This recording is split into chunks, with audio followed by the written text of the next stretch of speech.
Before we get started, I just want everyone to know that there is a trigger warning on some words here, including suicide, talk about suicide, and a frank, open discussion about mental health.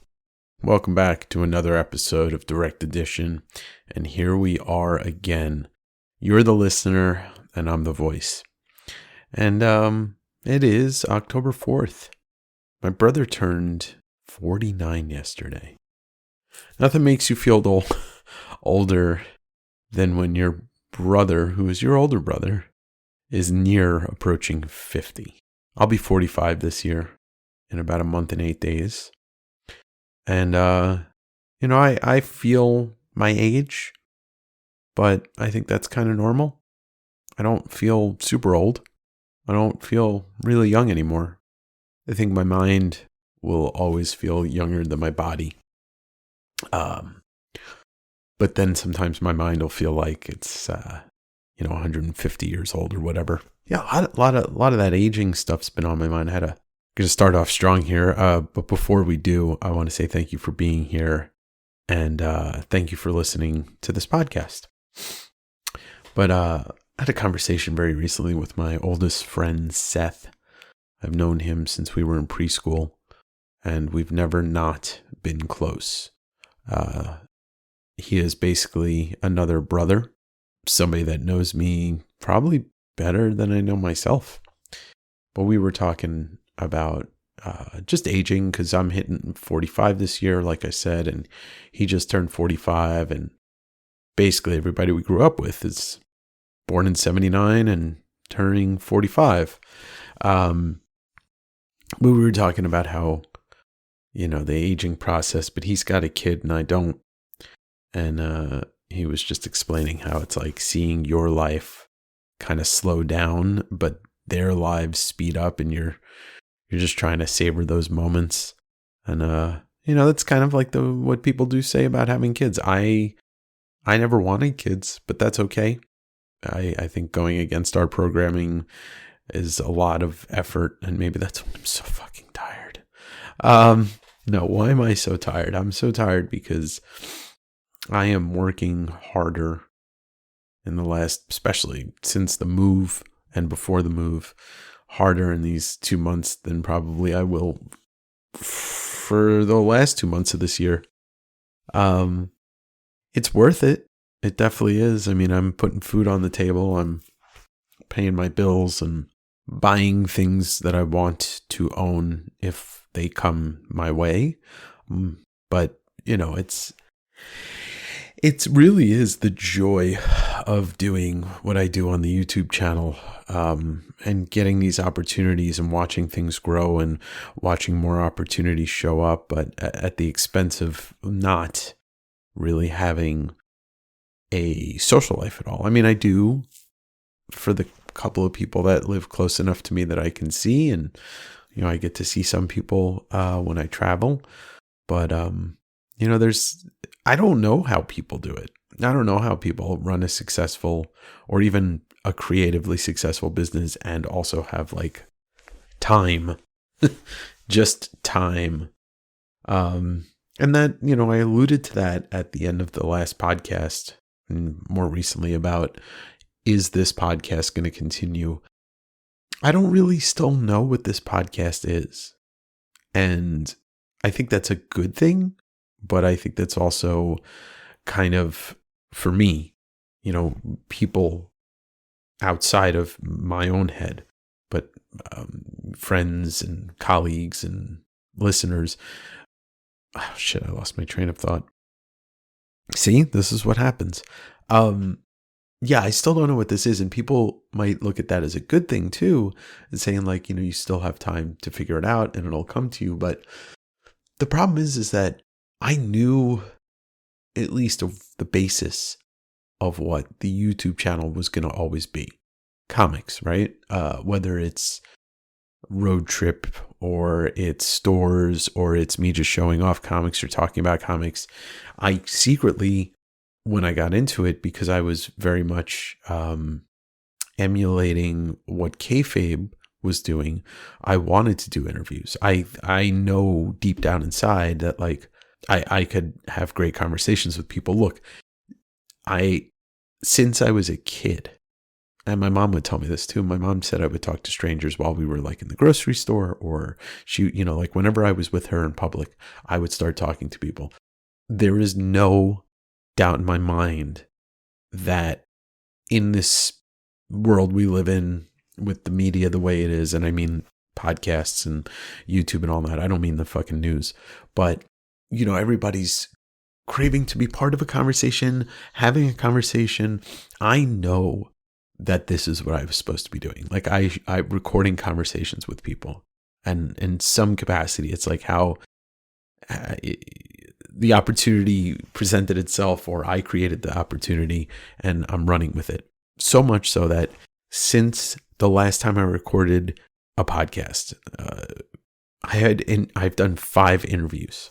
Some of these haven't aired on my YouTube channel yet, and maybe they don't air on the podcast, but Manix Cabrera and Jiggy Cruz. Manix is a Filipino artist. Jiggy is also, he is a art collector, but also is Manix's art rep, and also runs a art representation website called Next Comic Art. And we had a nice 1 hour, 20-minute conversation. And then I interviewed Mark Bagley, who is a legendary Spider-Man artist. Then I had the Pisker family back on the YouTube channel live to talk about the Switchblade Shorties crowdfunding project. So that was 3. Then 4 was Jim Mafood. And then 5 was Daniel Warren Johnson. Now, this coming up week, so after you hear this, unless I delay this episode 1 week, I'm interviewing Becky Cloonan again because she's got a new book coming out, and we talked about having her back on. And then I'm interviewing comic legends Kelly Jones and Matt Wagner, who are doing 4 graphic novels about Dracula. The second one, Kickstarter for that, goes live this week. So I'm interviewing them about that. And, I have a couple other people that I've been talking to about interviewing.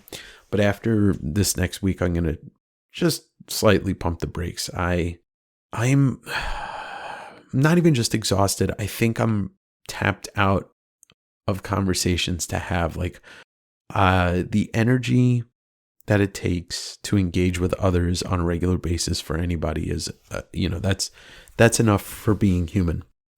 The energy it takes to do research and then talk to people about focused things and try to make sure that you're propping them up while propping yourself up, that's another whole energy. Like I have no, I take pride in what I do, and that's it. I take pride in what I do. And if I'm going to invite somebody on, my pride will not allow me to invite somebody on that I do not want to talk to, and because I don't want also to make them look bad. And I talked about this last time. So it's just a lot of energy. It's a lot of work. And, I have some help doing this, but Joe, who is my graphic designer, is going away for a little bit. So I have somebody else helping me. Adam, thank you. And then obviously we've got Andrew P helping me with the podcast here, doing the synopsize. But either way, all the ideas have to come from me. And, in this conversation that I had with Jim Mahfood last week, we joked around about doing a podcast about, like old dudes just kind of complaining about things. And me and Evan joked about that. You heard that on this podcast if you listen to it. But I could see myself like having a round table podcast in a year or so where it's a couple people, but I think that's the goal, is like to try and find somebody reliable to do a podcast with that is on the same page as me. And so that maybe I don't do all the heavy lifting. And I think as my personality kind of is exposed to other people, and I mean it in this podcast and people listening to it or the YouTube show, I think maybe naturally something like that will happen instead of forcing it with somebody else. But either way, that doesn't take away from the fact that I'm extremely proud of all the things that I've put down. Still struggle with what I'm going to do with this podcast or if this podcast is going to continue. But that being said, it's definitely a way for me to not lay my problems out on people, but to maybe give people an idea as to what I go through regularly, and then see, maybe if you're listening to this, that you find some common ground. And I've been told by people that have listened to this podcast, not too many, because not too many people listen to this podcast, but that's okay, that, listening to this and they've, realized that we share some similar problems, or there are certain things that they don't talk about out loud, but when they hear me talking about it, they feel a little bit better that somebody's saying it. And, there's always a lot of talk about mental health, but there are ways that it needs to be talked about that people don't. It's like when people in the wake of a suicide or an attempted suicide, it's like, oh, well, if you have, you can always talk to me or call this hotline and that. And like, I'm sure that has helped people, especially that hotline maybe has, but I've heard some bad things about it too. But I think what the problem people really are avoiding talking about is the fact that I don't know this from personal experience. I never tried to hurt myself in a terminal way. I've hurt myself with drinking and drugs. I never drove drunk with the point of I'm not going to get home. I drove drunk thinking that it was okay, which is in its own way some terrible self-harm or attempted self-harm. But there is the problem is that the people who suffer from depression, and I know this because I was in a relationship with somebody that had BPD, which is borderline personality disorder. It does not stand for bipolar disorder. Those are two different things. But borderline personality disorder is one of the most deadly mental illnesses, and also one of the newer diagnosed. I think they coined the term and started diagnosing it in the early 80s. I read a book about it when I was with her. That's how bad it was that she actually told me to read this book. But there's people that suffer from mental illness, people that suffer from depression. It's not like it's just a bad, like, oh, like something happened and you're having a bad day. It's like you wake up in the morning, and like I said, I felt a lot of this. It was caused by my drinking. You wake up one day and you just can't. Like it's like the weather. One day it's sunny or it's just normal out. And then the next day it's just dark. And no matter what, everything's just dark. There's a weight on everything. Nothing that you do can make you not feel this way. I never got to the point where it crossed a line, but I watched my ex go from waking up like that to a calmness coming over. And that calmness meant nothing could fix it. It was over. Everybody's different. Everybody suffers differently. But the only way I was able to handle it with her was just to basically be near her and let her feel that way. That's really it. Like you can't just make it better. And I think when people reach a point, and once again, this is just kind of my thoughts, my experience. I'm not an expert. I'm not a psychologist, not a psychiatric, nothing. But I think when people reach that point, and when my friend Scott took his own life, he wrote a tweet and it just kind of felt like there was a calmness. And I think when people reach that point, it just doesn't matter. Like the only solution is out, because there is no solution. I do think that talking to somebody that's depressed, you can tell them some stuff like, look, this is just a fleeting thing. Like it's a it is not going to last, because it is true. Like, people that have dealt with depression or mental illness, now, certain mental illnesses can only be treated with,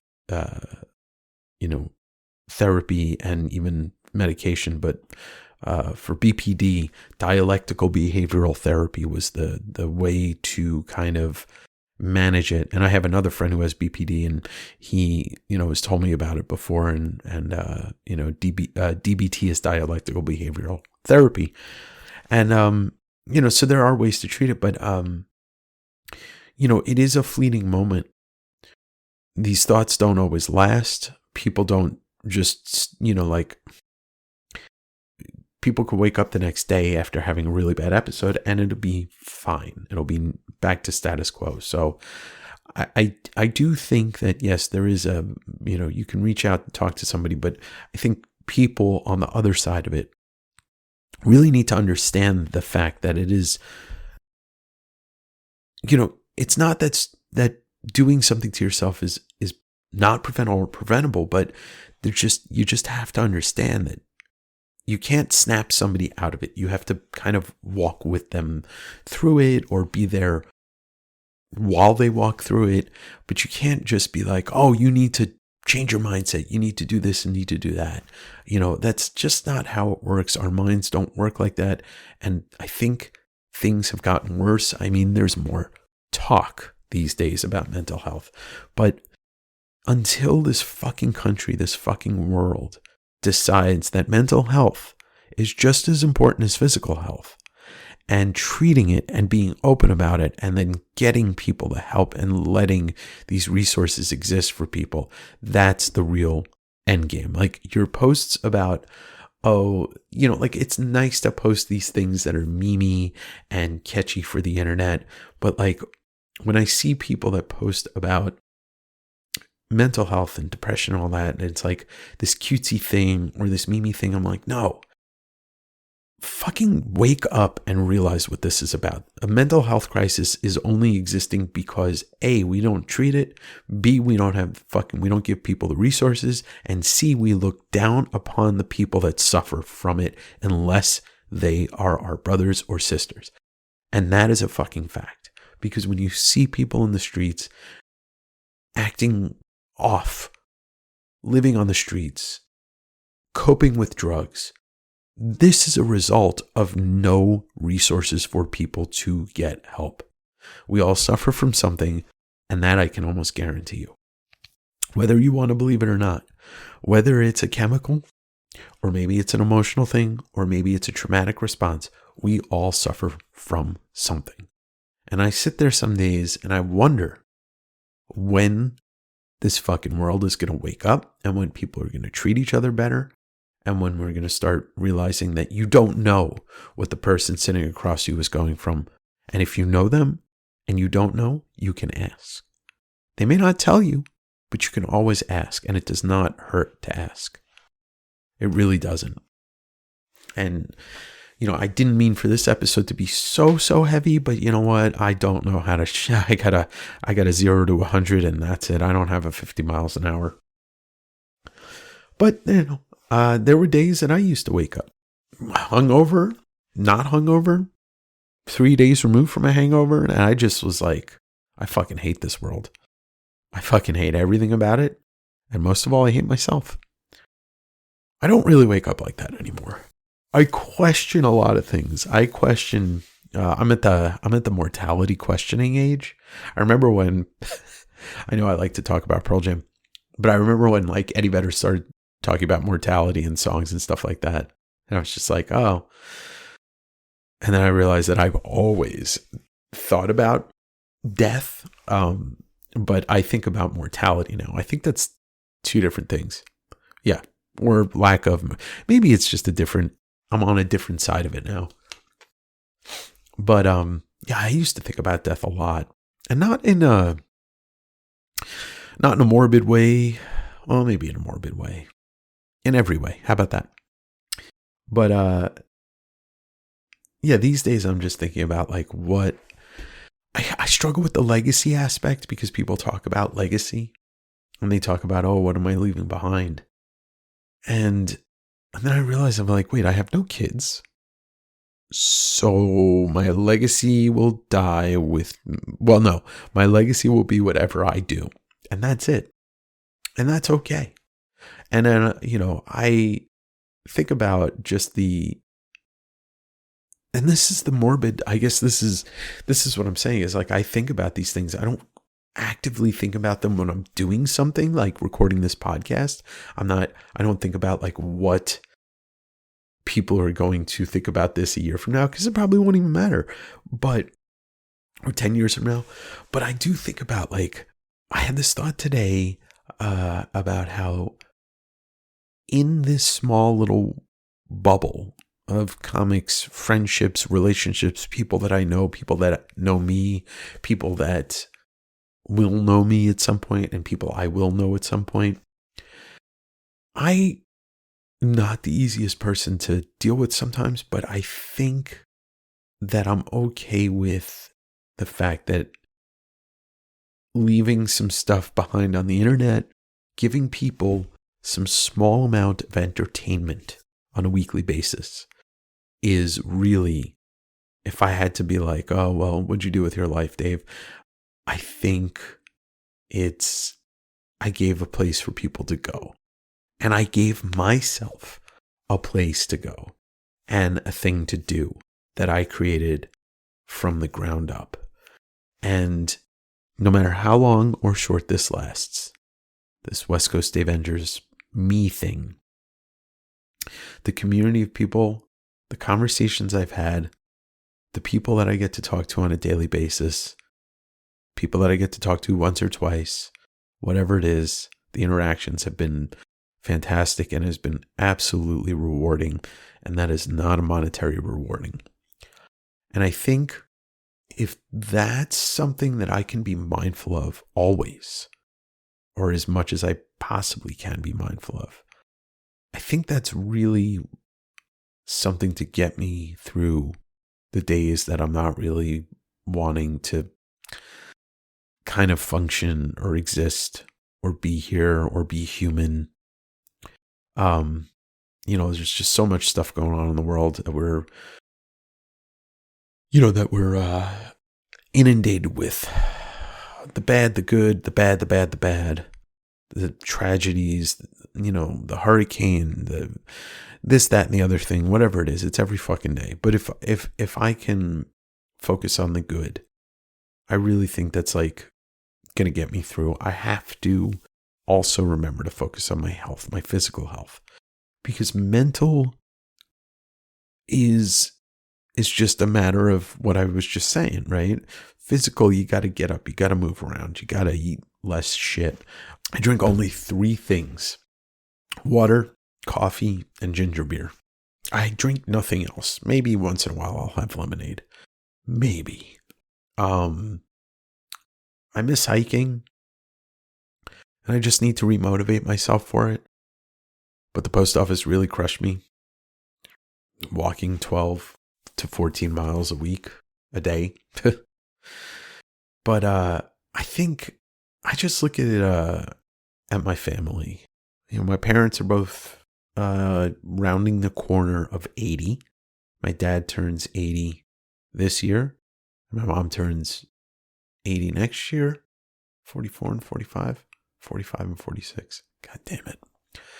And this conversation that I had with my brother this week, his mental health hasn't been good for years. And I know what that's like, and I'm sympathetic to it. And I will sit on the phone with him and listen to him, but sometimes it gets a little too much. And I think that's okay to recognize that, because I can't live his life for him. I can support him. I can let him talk. I can talk to him. I called him to wish him a happy birthday. That's, I'm doing what I can, but I can't carry the burden, carry the weight, or anything like that. And he doesn't ask me to. So that's okay. And if he ever needed something from me, I would, in a heartbeat, I would be there. But it's just tough. It's tough when you see somebody that you've cared about your whole life, and your relationship with him kind of deteriorates into just being, just listening to complaining. But that's, you know, if that's the worst thing that I have to deal with in my family, I guess shit ain't that bad, right? Um, and now I'm letting you listen to me talk about it. So what am I? I'm no better. But yeah, so I don't know. Just keep in mind when dealing with anybody that may have something going on, mentally, or they're just dealing with stuff. Just keep in mind that you can let them know that it's not going to be forever, because it's not. They won't go through the bad days for the rest of their lives. There will be good days. They may wake up in the next morning and just realize that it was one of those dark clouds hanging over. And obviously that's not the case for everybody. There are people who suffer from a chemical imbalance that they're different. And I mean, like, schizophrenia or bipolar disorder or BPD or any of the countless mental illnesses that exist. So that's a different story. Once again, I'm not a therapist, not a psychiatrist, not a doctor. I ain't shit. But yeah, I don't know. Maybe you won't hear this, but maybe you will. And yeah, I went to go see Jack White this week, who I haven't seen since I moved out of New York. So probably haven't seen Jack White play a show since 2013, or maybe his first solo tour. And his first solo tour for that first album, Blunderbuss. I remember the Alabama Shakes opened up, and I went to see them at Roseland. And as much as I like Jack White, the Alabama Shakes destroyed everything. They were so much better than Jack White, and that was just such a great show. But seeing him, I saw him this week at the Showbox in Seattle, and it's a 1,100 person room. He's doing these smaller shows for the album tour, the album that he just released called No Name, and I think it's his best album since maybe the second Raconteurs album.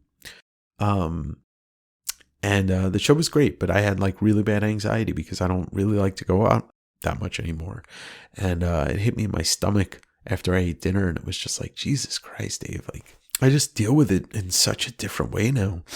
And I assume it's from, working from home for 3 years and being happy being home because I don't travel for a living anymore.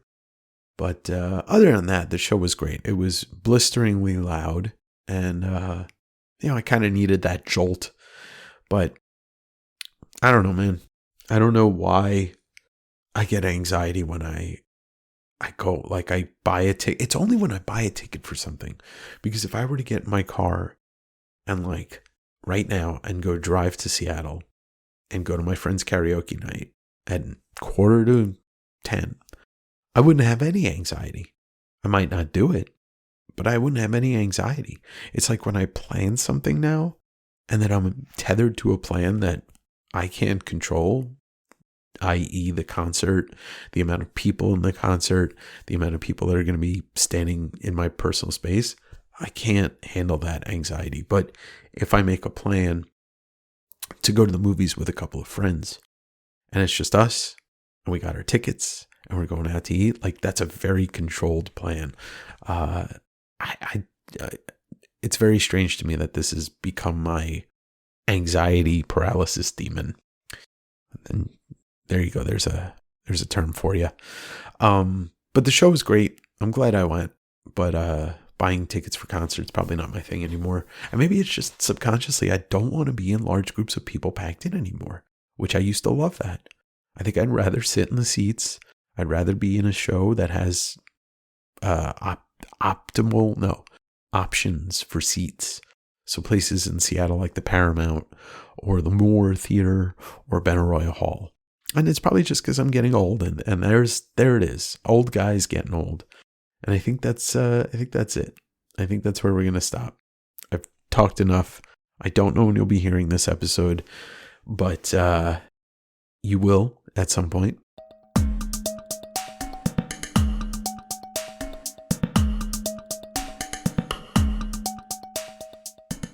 Thanks again for listening, my friends. And I know you're tired of hearing me. Some of you are probably know what I'm about to say and you're going to shut this off. But before you do, please do me a favor. Review the podcast on whatever platform you're listening to. Leave a comment. Do something. Help promote this by moving along in the algorithm. Give me a little support. Unless you want me to just ask you for money. Because if you're paying me to do this podcast, fuck, I'll keep doing it. But I'd rather not. I'd rather this grow organically. And don't forget to check out the YouTube channel, West Coast Avengers. You could visit my website, westcoastavengers.com. It also shares a same website address as directeditionpodcast.com. So either of those will get you to my home, but not my house. I hope you have a fantastic week. I really appreciate you listening. And if, honestly, feel free to reach out if you ever need somebody to talk to. I can't always guarantee that I have the time to have a really big conversation, but you can reach out. And remember, tomorrow will be better if today is a shit show. And if tomorrow is a shit show, then the next day will be better. But it doesn't last forever. The good times will continue to roll. Thank you, and have a great day. Your friend, West Coast Dave. Bye-bye. Bye-bye. Bye-bye.